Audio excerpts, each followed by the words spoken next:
Hello, Dr. Miro. We are Team Mad Cats, and today we're going to be talking about the hospitality industry, more specifically hotels and restaurants. I'm Michael Dooley, and I will be talking about the history and also the socio-economical changes. Daniel Matos will be talking about the present state and the educational changes. Christopher Wood will be talking about the technological and political changes. And finally, Maria Donato will be talking about the economic changes. Okay, so now I'll give a brief history of hotels and restaurants. The first hotel opened here in the United States in 1794. It was called the City Hotel. It had 73 rooms, and it was the first building built specifically for the purpose of being a hotel. Hotels started to spread throughout U.S. seaports for trade, travel, things like that. And then hotels started to migrate their way into bars and saloons and spread throughout the United States. And then hotels eventually became what we know today. As far as restaurants as we know it originated in France. The first restaurant proprietor was A. Boulanger. He opened a soup kitchen of sorts. And the first restaurant here in the United States was Julien's Restaurateur. And it also opened in 1794, the same year as hotels. And now I'm going to turn it over to Daniel Matos, and he's going to talk about the current state. Talking about the current state of the hospitality industry, we decided to go over three main points. As we all know, it's a people's business, and recent surveys made by travel agencies and even big retailers such as Yahoo and Google have shown that over 70% of the people are willing to pay more for environmental friendly experiences within the hospitality industry. Talking about workers, as we all can assume, most are part-time jobs, and the low wages is the main reason for low retention rates in the industry. Management people are willing to develop methods to retain workers by sponsoring education and even developing more attractive career paths.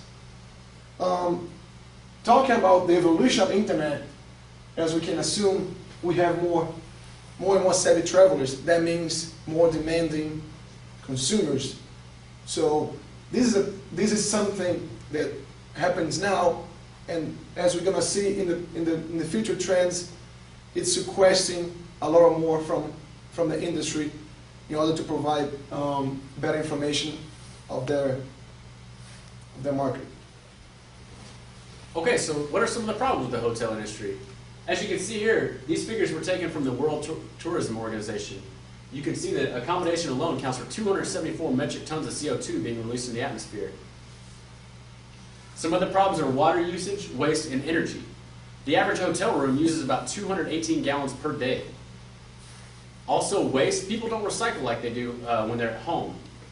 And also hotels use a lot of energy, so they're going to have to find a fix for that.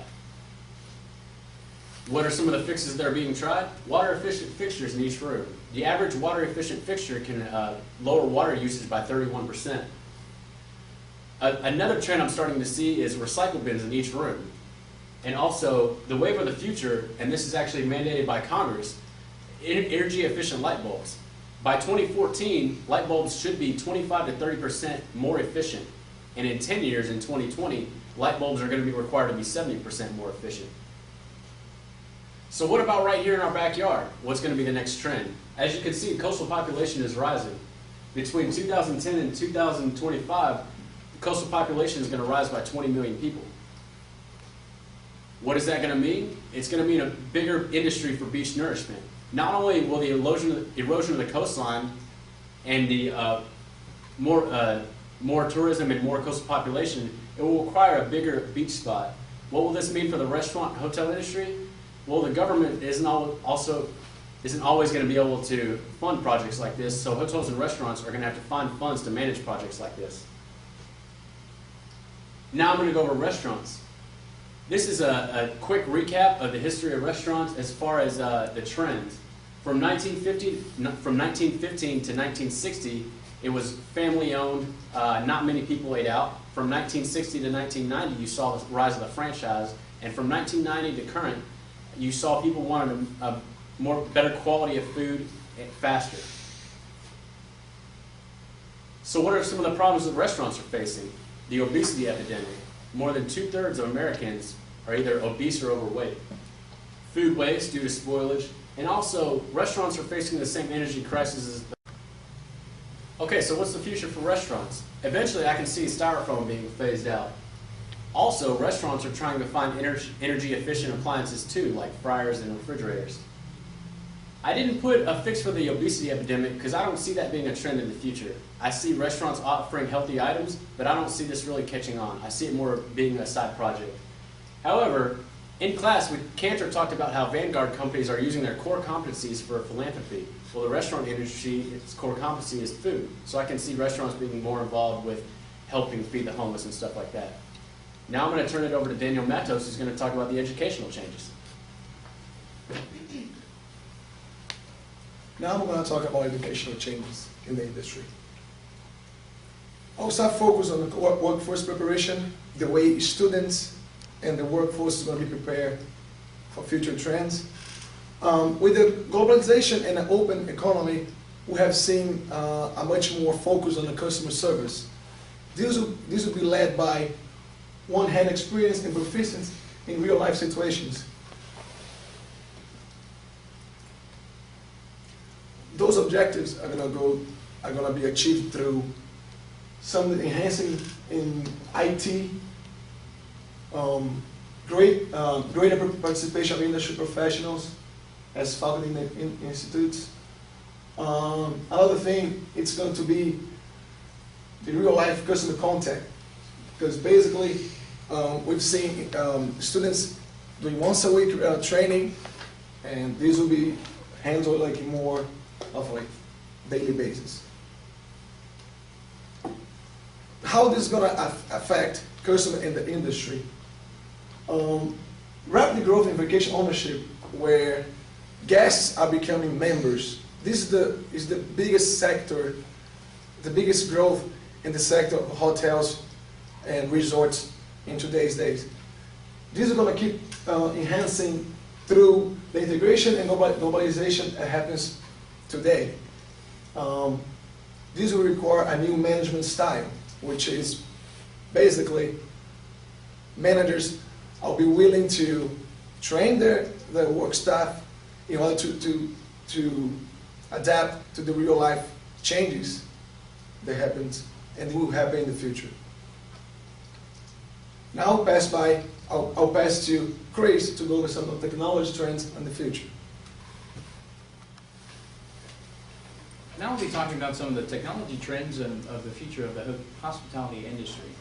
We'll begin with increased point of sale service, and then move into how to use your personal mobile devices to make the hotel more efficient and easier, and then also will lead to the advanced uses in social media. We'll begin with increased point of sale services, and what these will enable the customer to do is have more choice and also eliminate problems that are associated with the waitress to chef responses, or the choices that the customer would like. What they'll be able to do is the customer can immediately pick whatever they want and send it to the chef, no waitress needed. And then what we'll see in the hospitality industry is a use of personal mobile devices in order to do special things like unlock your room, order or check in, check out, unlock your room, and also pay for any accommodations or amenities that you would like. And last, what we'll see in the hospitality industry is the advanced uses of social media. Since the population of Facebook is over 400 million, which rivals the population of the United States, this is a continuing trend that all hotels, restaurants, and anybody in the hospitality industry will become more proficient at and use.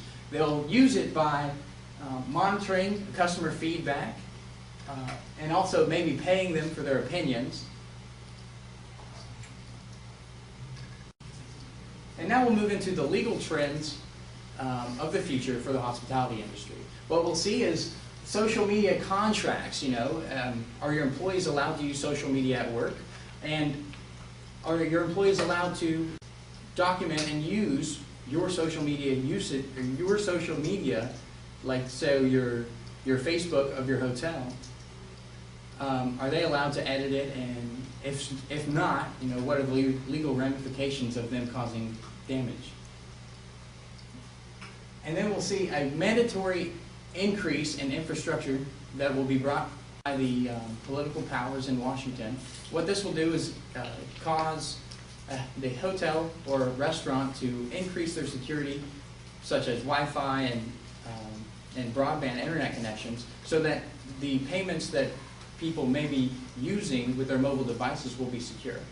And last, we'll see a trend in energy efficiency requirements. These will be legally mandated requirements that hotels and restaurants must abide by in order to operate.